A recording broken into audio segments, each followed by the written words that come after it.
Strangers by Taichi Yamada. Translated by Wayne Lammers. Chapter 4. Outside, the nighttime theater district lay virtually deserted. The man stood waiting for me to emerge from the building. "I can't stand this guy," he said, poking at the playbill on a board propped up next to the entrance. Just then, the voice of that raconteur started crackling from the speaker. "I don't like him much, either," I said. "Course not." The man started walking. He ain't cut out to be a closer, that's for sure. We were headed in the direction of International Boulevard. "Wanna stop by?" "Excuse me, you wanna come by the old place?" The man shifted his hips as he hiked up his pants. "Are you sure it's all right?" "Of course it's all right. What are you talking about?"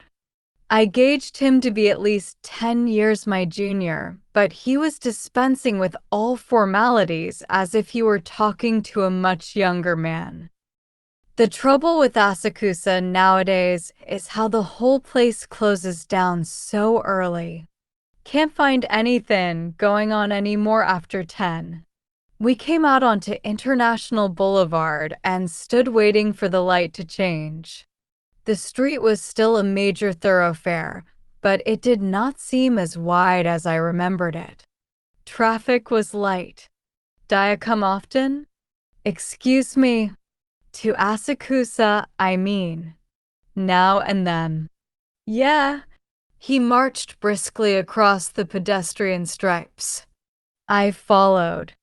People like this usually rubbed me the wrong way, but I couldn't bring myself to part company with him. He fumbled for something in his pocket as he crossed the street.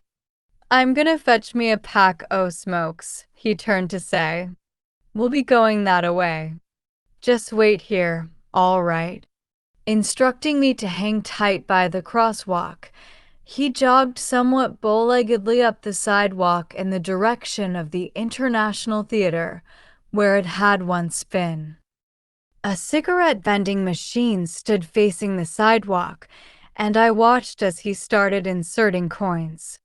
The man wore a white Henley-necked shirt hanging loose at the waist over a pair of white cotton pants.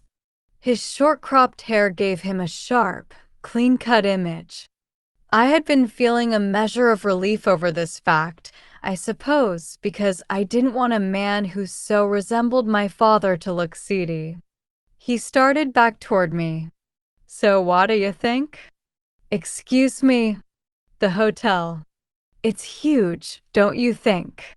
Yes, I agreed, though from where we stood, the row of nearby buildings blocked my view, and I could not actually see the hotel that I knew had replaced the International Theater.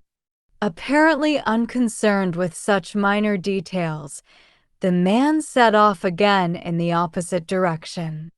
I fell in a half-step behind. I found myself walking easily through a section of town I had not set foot in since the age of 12.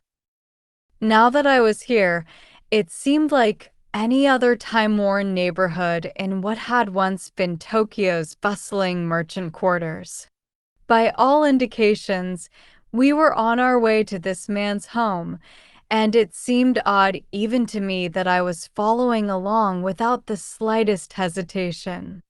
It would have been understandable if I had been in an advanced state of inebriation, of course, but I was not. What could have possessed me, I wondered, to let this stranger I had scarcely met take me to his home? The answer was simple, of course. He bore an astonishing likeness to my dead father. This likeness had undone my usual sense of caution and rendered me helpless to resist. Then again, why had this man gotten the notion to take me to his home in the first place?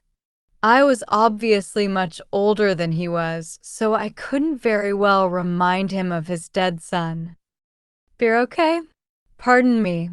He seemed so like my father that I instinctively answered politely, even though I was actually the elder.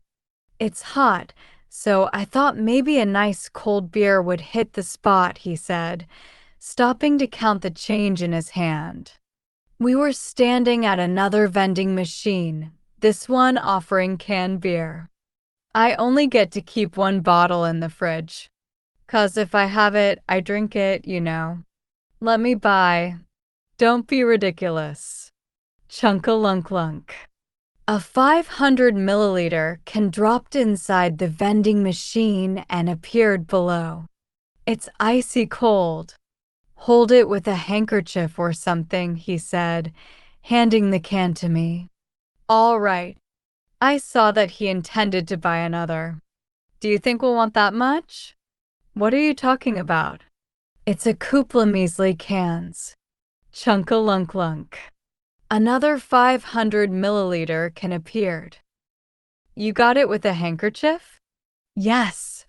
He took the second can and started off walking again. You don't need a handkerchief? I asked. Nah, doesn't bother me. He seemed quite pleased with himself. Well, sheesh. It wouldn't bother me. Either I felt like retorting, but an inexplicable feeling of glee welled up in me and stayed my tongue. I wasn't entirely sure what brought me such glee, but I realized I was relishing every moment I spent with this man, who carried himself with an air of complete authority. I was reveling in the illusion of tagging along after my father. I was basking in a warm sense of security I had not known for a very long while. It doesn't bother me, but I suggest you use a handkerchief, he says. What a card. I restrained an impulse to slap him heartily on the back and let out a great big whoop. Here's the place, he said. Upstairs. He turned into an alley and immediately started up a metal staircase, ascending the side of a small, two-story apartment building. He stepped quickly but softly, taking care not to make noise. I instinctively followed suit. An open walkway ran the length of the second floor, and there were 3 doors. The man proceeded to the one farthest back. It's me, he said, tapping the door with his foot. I hung back, chills once again racing through my body. He was married. But of course he was. A while ago he'd said, I only get to keep one bottle in the fridge, which meant that was all that someone else, presumably his wife, would let him have. Somewhere in the back of my mind that statement had lingered.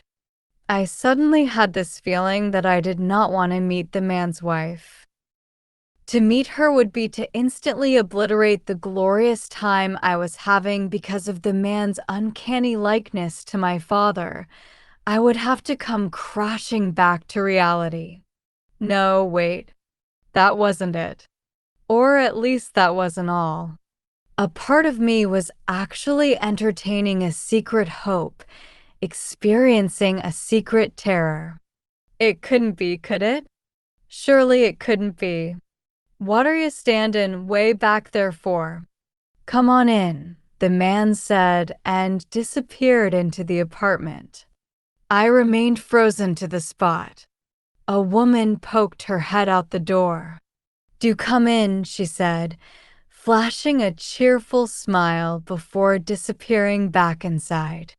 I nearly went into a swoon. This couldn't really be happening.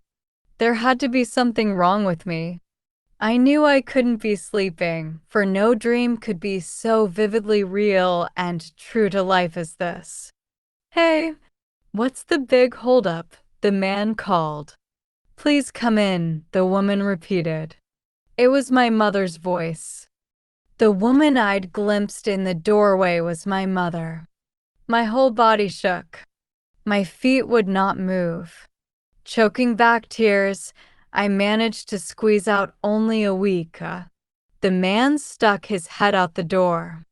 What are you waiting for? I told you to come on in. Yep. Stop being such a mouse. Yep. I struggled to compose myself. I knew I couldn't just turn around and leave. I wasn't ready to break everything off here and never see the two again. Yet it took every last reserve of strength I had to quiet my agitation.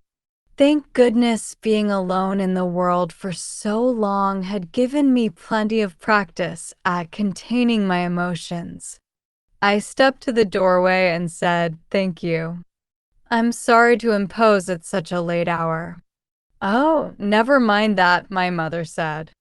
My mother had died at 35. But I was gazing at the spitting image of my mother at 35. "The night is young," my father said. "Here, sit down." It was a worn-out old apartment with only a small kitchenette and a single 8 tatami room, but it was clean and tidy.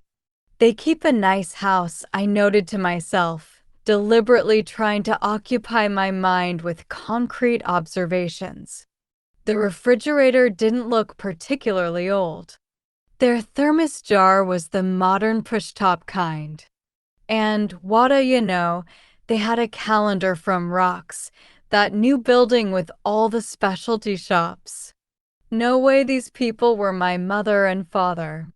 "Hey, get a load of this," the man said. "What is it?" "It's a controller," he said. "This silly woman is crazy about radio-controlled cars." 3 pretty good-sized model racing cars sat side by side on a sheet of newspaper in the corner of the room. "She is." I could not actually look at the woman. Can you believe it? At her age? Give her a free moment, and she's playing with her model cars. She's already gone through 4 or 5 others, besides the ones you see there now. The woman laughed. I forced myself to look at her and saw my diminutive, fair-skinned, slightly thick-lipped mother laughing exactly the way I remembered her laughing. But the woman played with radio-controlled cars. She couldn't possibly be my mother.